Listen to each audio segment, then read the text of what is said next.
Selamat datang di pendahuluan kelas makroekonomi, di mana pada kesempatan ini saya mencoba untuk memberikan gambaran umum seputar ruang lingkup prestasi atau indikator makroekonomi.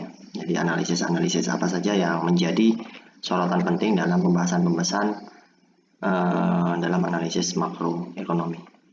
Langsung saja, yang pertama yaitu tentang pertumbuhan ekonomi. Jadi ini sangat sering sekali di beberapa pembahasan makroekonomi selalu menjadi dasar atau pijakan dalam memberikan suatu analisa ya. Pertumbuhan ekonomi. Ya, berarti kita lihat dari definisinya dulu. Ini ada kata pertumbuhan, berarti sesuatu yang meningkat. Berarti kita melihat dulu apa yang meningkat. Jadi kita harus melihat dulu dari segi indikator yang dipakainya. Pertumbuhan ekonomi. Jadi itu adalah menggambarkan peningkatan atau perkembangan kegiatan ekonomi. Jadi di sini yang dimaksud dengan pertumbuhan, yaitu kita mengacu kepada kegiatan ekonominya yang meningkat ya. Kegiatan ekonomi ya. Banyak sekali kegiatan ekonomi ya yang dilakukan di dalam suatu daerah ya. Dalam suatu daerah maupun di dalam suatu negara itu pasti terjadi adanya kegiatan ekonomi. Peningkatan kegiatan ekonomi ini secara umum atau secara singkatnya itu menggambarkan peningkatan outputnya, atau kita simbol-simbolkan saja peningkatan outputnya. Apa itu output? Jadi output itu bisa berbentuk barang maupun jasa ya. Jadi di sini output yang dimaksud adalah peningkatan jumlah produksi barang dan jasa yang ditawarkan. Jadi ini menjadi sebuah efek ya, atau pengaruh adanya perkembangan atau peningkatan kegiatan ekonomi. Jadi kegiatan ekonomi yang tinggi akan menggambarkan peningkatan jumlah output barang dan jasa yang dihasilkan di dalam suatu daerah. Jadi itu kata kuncinya yang pertama kita harus pahami dulu ya, yaitu adanya peningkatan kegiatan ekonomi ya. Jadi di sini peningkatan kegiatan ekonomi ini berarti kan juga menggambarkan adanya pengeluaran agregat atau pengeluaran masyarakat yang cukup besar ya. Jadi kalau pertumbuhan ekonominya katakan kita ilustrasikan sebagai angka ya. Katakan dari 5 juta menjadi 10 juta. Berarti itu kan meningkat ya. Meningkat berarti barang dan jasa yang dihasilkan itu mengilustrasikan peningkatan kegiatan ekonomi, dan ini tentunya akan mengilustrasikan tentang pemakaian tenaga kerja atau perluasan lapangan pekerjaan. Jadi di situ saya simpulkan lagi, saya coba untuk secara ringkasnya ya, pertumbuhan ekonomi itu peningkatan kegiatan ekonomi. Kemudian peningkatan kegiatan ekonomi ini akan meningkatkan output ya. Output, dimana output ini adalah barang dan jasa, dimana ini nanti akan meningkatkan pemakaian tenaga kerja ya. Tenaga kerja. Nah, oleh karena itu pembahasan dalam makroekonomi tidak lepas dari pembahasan ketenaga kerjaan. Apa sih output yang tinggi itu menggambarkan pertumbuhan ekonomi? Karena pertumbuhan ekonomi ini berarti hubungannya dengan kesejahteraan ya, kesejahteraan.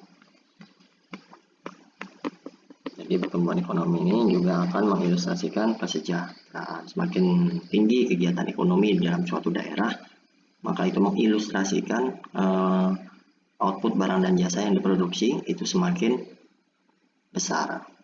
Berarti output barang dan jasa yang besar itu kan menggambarkan pengeluaran agregat suatu masyarakat ya, atau pengeluaran masyarakat yang besar, atau permintaan akan barang dan jasa yang tinggi ya, yang tinggi.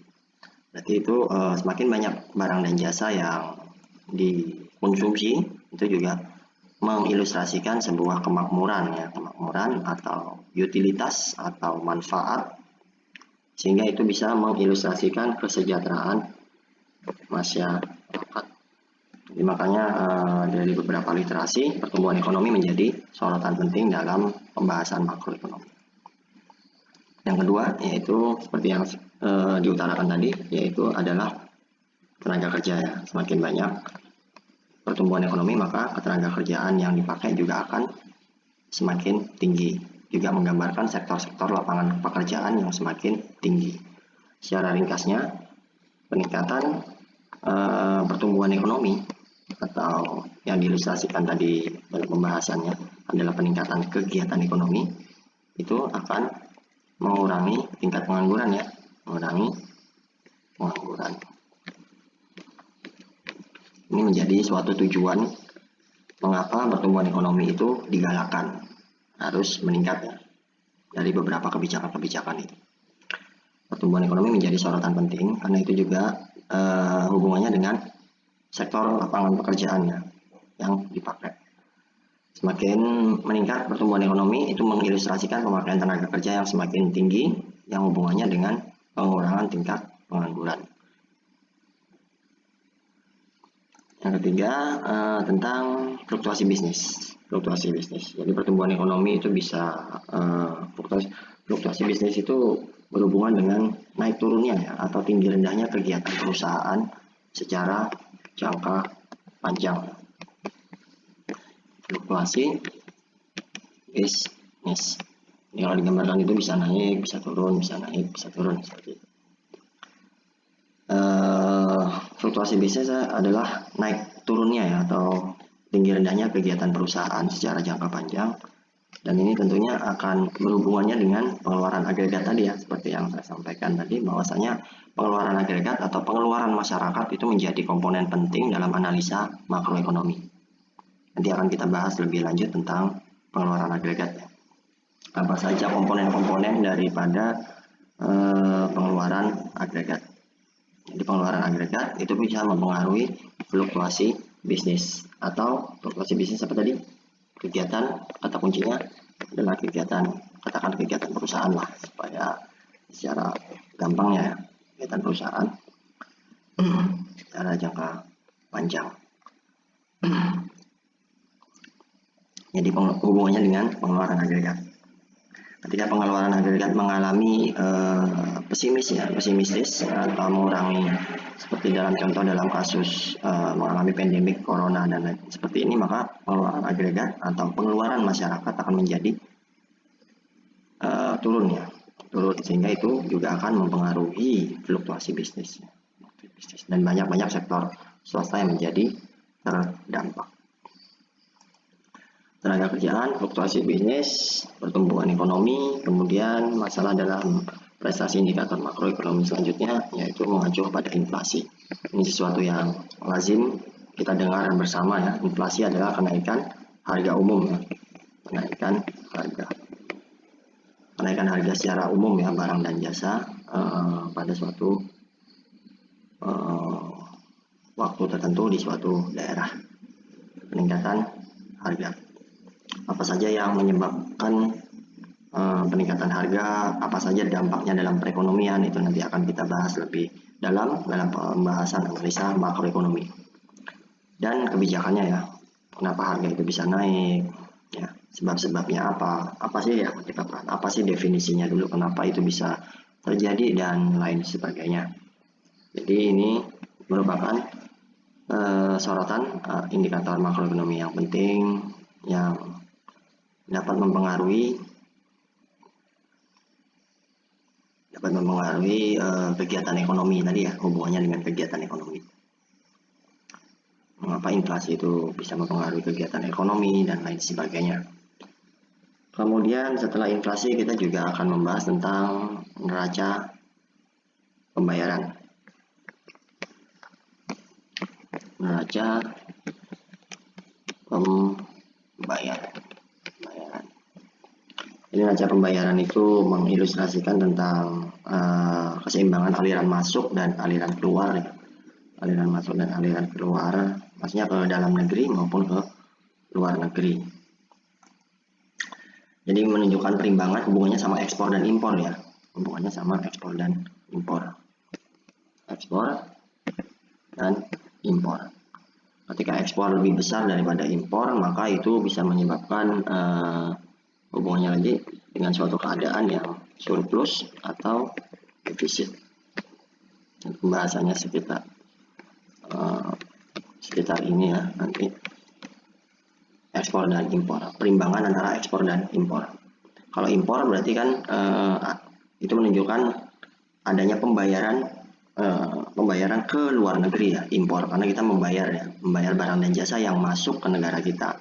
Berarti adanya valuta asing yang keluar ke luar negeri. Ketika ekspor berarti adanya aliran masuk ya, aliran masuk. Atau penerimaan dari luar negeri. Ini hubungannya kepada kurs akhirnya, kurs valuta asing ya. Valuta asing. Nah, tentunya kurs valuta asing ini pada pembahasan yang lebih lanjut ini tentunya akan mempengaruhi keseimbangan harga di dalam negeri ya, maupun kegiatan ekonomi di dalam negeri. Jadi hubungannya dengan ekspor dan impor. Tadi ya, ekspor dan impor itu akan mempengaruhi bisa pembahasannya kepada surplus dan defisit, kemudian hubungannya dengan kurs valuta asing. Ekspor berarti kita mendapatkan penerimaan dari luar negeri, dan impor artinya kita melakukan pembayaran ke luar negeri. Pembayaran berarti mata uang asing keluar ya.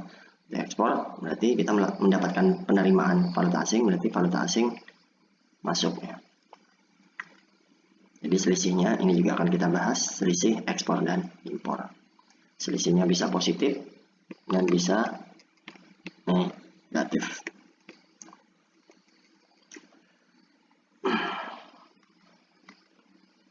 Selanjutnya yang terakhir yaitu kita juga tidak lepas dari adanya pembahasan tentang kebijakan.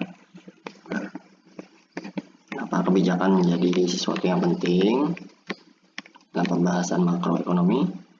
Kebijakan pemerintah ya, kebijakan pemerintah. Oke.